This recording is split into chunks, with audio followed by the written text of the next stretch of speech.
Praise the Lord. അനുഗ്രഹിക്കപ്പെട്ട ഈ പ്രഭാതത്തിലെ ധ്യാനത്തിനായിട്ട് യോഹന്നാന്റെ സുവിശേഷം 5-ാം അധ്യായത്തിലെ ഒരു വചനം ഞാൻ വായിക്കും. യോഹന്നാന്റെ സുവിശേഷം 5-ാം അധ്യായം വായിക്കുമ്പോൾ അവിടെ നമുക്ക് കാണുവാൻ കഴിയുന്നത് 38 വർഷമായി ഒരു കുളക്കടവിൽ സൗഖ്യം കിട്ടാൻ വേണ്ടി പ്രാർത്ഥനയോടെ കാത്തിരുന്ന ഒരു മനുഷ്യനെ കുറിച്ച്. ഈ കുളത്തിന് വലിയ പ്രത്യേകതയുണ്ട്. ചില സന്ദർഭങ്ങളിൽ ദൂതന്മാർ വന്ന് ഈ കുളം കലക്കും. കുളം കലക്കുന്ന സമയത്ത് ഏതൊക്കെ രോഗികളാണോ ആ കുളത്തിനകത്ത് ഇറങ്ങുന്നത് ആ രോഗികൾക്ക് സൗഖ്യം വരും. 38 വർഷമായിട്ട് ഈ മനുഷ്യൻ ഈ കുളത്തിനകത്തൊന്ന് ഇറങ്ങാൻ വേണ്ടി കാത്ത് കരയിൽ കിടക്കുക. ആരോ ആ മനുഷ്യനെ കൊണ്ടുവന്ന് അവിടെ കിടത്തിയിട്ട് പോയതാണ്. പക്ഷേ ആ മനുഷ്യനെ ആ വെള്ളത്തിൽ നിന്ന് ഇറക്കുവാനായി ആരുമില്ലാത്ത ഒരു സാഹചര്യം. 1-2 38 വർഷമാണ് താൻ രോഗിയായി അവിടെ കിടക്കേണ്ടത്. ആ 38 വർഷമായി രോഗിയായി കിടക്കുന്ന മനുഷ്യന്റെ അരികിലേക്ക് യേശു ചെന്നിട്ട് കണ്ടു. യേശു കണ്ടു. അവിടെ വായിക്കുന്നത് ഇങ്ങനെയാണ്, 6-ാമത്തെ വാക്യം. യേശു കണ്ടു, ഇങ്ങനെ ഏറിയ കാലമായിരിക്കുന്നു അറിഞ്ഞു, നിനക്ക് സൗഖ്യമാകാൻ മനസ്സുണ്ടോ എന്ന് അവനോട് ചോദിച്ചു. ഇന്ന് വരെ ആര് ചോദിക്കാത്തതായ ഒരു ചോദ്യം. ഇന്ന് വരെയും തൻ്റെ മുഖത്തേക്ക് നോക്കി ഈ ഒരു ചോദ്യം ആര് ചോദിച്ചിട്ടില്ല. നിനക്ക് സൗഖ്യമാകാൻ മനസ്സുണ്ടോ, അല്ലെങ്കിൽ ഈ കഷ്ടതയിൽ നിന്ന് നിനക്കൊന്ന് എഴുന്നേൽക്കാൻ താല്പര്യമുണ്ടോ? എന്നെ ശ്രദ്ധിക്കുന്ന വാത്സല്യ പ്രിയപ്പെട്ടവരെ, യേശുവിന് ചോദിക്കാൻ അറിയാവുന്ന ഒറ്റ ചോദ്യമേ ഉള്ളൂ.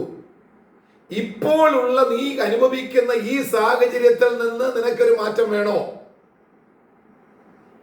ഇപ്പോൾ നിന്റെ ഈ കഷ്ടതയിൽ നിന്ന് നിനക്കൊരു നീക്കുപോക്ക് വേണോ? ഇപ്പോൾ നീ കടന്നു പോകുന്ന വേദനാജനകമായ ഈ സാഹചര്യത്തിൽ നിന്നും നിനക്കൊരു മാറ്റം വേണോ? അതെ, യേശു മാറ്റങ്ങളുടെ ദൈവമാണ്. യേശുവിന്റെ ചോദ്യത്തിന് മുൻപിൽ ഈ മനുഷ്യൻ പല വിഷയങ്ങളാണ് പറഞ്ഞത്. എന്നെ ഇറക്കാൻ ആളില്ല, ഞാൻ ഇറങ്ങിത്തരുന്നതിന് മുമ്പേ ആളുകൾ അവിടെ ഇറങ്ങി അവർ സൗഖ്യം പ്രാപിച്ചു പോകും. യേശുവിന് അതൊന്നും കേൾക്കണ്ട. ഞാനും നിങ്ങളും അനുഭവിക്കുന്ന കഷ്ടതയും പ്രയാസങ്ങളും എത്ര വർഷമായെന്നൊന്നും യേശുവിന് അറിയേണ്ട ആവശ്യമൊന്നുമില്ല. യേശു ഇന്ന് പകൽക്കാലം നിങ്ങളോട് ചോദിക്കുന്നു, നിങ്ങൾക്കൊരു വിടുതൽ ലഭിക്കാൻ നിങ്ങൾ ആഗ്രഹിക്കുന്നവരാണ്. അങ്ങനെയെങ്കിൽ ഇന്ന് പകൽക്കാലം ദൈവം നിങ്ങൾക്ക് ചില വിടുതൽ അയക്കാൻ പോവുകയാണ്. നമ്മൾ ചില സഹായങ്ങൾ ഇന്ന സ്ഥലത്തുനിന്ന് വരുമെന്ന് ആഗ്രഹിച്ച് നമ്മൾ കഴിയുന്നവരായിരിക്കാം. പക്ഷെ സങ്കീർത്തനക്കാരൻ പറഞ്ഞു, എൻ്റെ സഹായം ആകാശത്തെയും ഭൂമിയും ഉണ്ടാക്കിയ യഹോവയിൽ നിന്ന് വരുന്നു. ഇന്ന് പകൽക്കാലം വെള്ളം കലങ്ങിയിട്ടോ ദൂതൻ ഇറങ്ങിയിട്ടോ ദൂതൻ തൊട്ടിട്ടോ അല്ല നിങ്ങളുടെ ജീവിതത്തിന്റെ പ്രശ്നം മാറാൻ പോകുന്നത്. യേശുവിന്റെ ഒറ്റ വാക്കിനാൽ ഇന്ന് പകൽക്കാലം നിങ്ങൾക്ക് അത്ഭുതം നടക്കാൻ പോവുകയാണ്. യേശുവിന്റെ ഒറ്റ വാക്കിനാൽ യേശു നിങ്ങളോട് പറയുന്നു, കിടക്കയെടുത്ത് നീ വീട്ടിലേക്ക് പോകാം. യേശു നിങ്ങളോട് പറയുന്നു, ഇന്ന് നിനക്ക് സൗഖ്യം വന്നിരിക്കുന്നു. എത്ര വർഷമായി നീ ആശുപത്രിയിൽ പോകുന്നുവെന്നോ, എത്ര വർഷമായി മരുന്ന് കഴിക്കുന്നുവെന്നോ, എത്ര വർഷമായോ ഈ വേദന സഹിക്കുന്നു എന്നോ യേശു ചോദിക്കുന്നില്ല. ഇന്ന് ഈ പകൽക്കാലം ഈ നിമിഷം നിനക്കിതിൽ നിന്നൊരു മോചനം ലഭിക്കാൻ ആഗ്രഹമുണ്ടോ? ഉണ്ടെങ്കിൽ യേശു പറയുന്നത് അനുസരിക്കുക. കർത്താവ് പറയുന്നത് അനുസരിക്കുക. യേശു അവനോട് പറഞ്ഞു, നീ കിടക്കയെടുത്ത് നടക്ക. അവിടെ വായിക്കുന്നത് 8-ാമത്തെ യേശു അവനോട് എഴുന്നേറ്റ് നിന്റെ കിടക്കയെടുത്ത് നടക്ക എന്ന് പറഞ്ഞു. അടുത്തത്, ഉടനെ ആ മനുഷ്യന് സൗഖ്യമായി. അനുസരിക്കുന്നത് യാഗത്തെക്കാളും ശ്രദ്ധിക്കുന്നത് മുട്ടാടുകളുടെ മേധസ്സിനേക്കാളും നല്ലതല്ലോ. യേശു ഇന്ന് പകൽക്കാലം നിങ്ങൾക്ക് സൗഖ്യം വന്നു, നിങ്ങളുടെ പ്രശ്നത്തിന് പരിഹാരം തന്നു എന്ന് പറയുമ്പോൾ അതിനെ ഒന്ന് അംഗീകരിക്കുവാൻ, അതിനെ ഒന്ന് ഏറ്റെടുക്കുവാൻ നിങ്ങൾക്ക് മനസ്സുണ്ടായ സകല പ്രശ്നങ്ങൾക്കും ഈ പകൽക്കാലം പരിഹാരമുണ്ട്. വിശ്വസിക്കുക സഹോദരങ്ങളെ, വിശ്വസിക്കുക. വിശ്വസിച്ച് മുൻപോട്ട് പോകുക. സൗഖ്യദായകനായ കർത്താവ്, വിടുവിക്കുന്നവനായ കർത്താവ് നിങ്ങളുടെ വർഷങ്ങളായി നിങ്ങൾ അനുഭവിക്കുന്ന കഷ്ടത കണ്ടിട്ട് അവൻ ഇറങ്ങി വന്നിരിക്കുകയാണ്.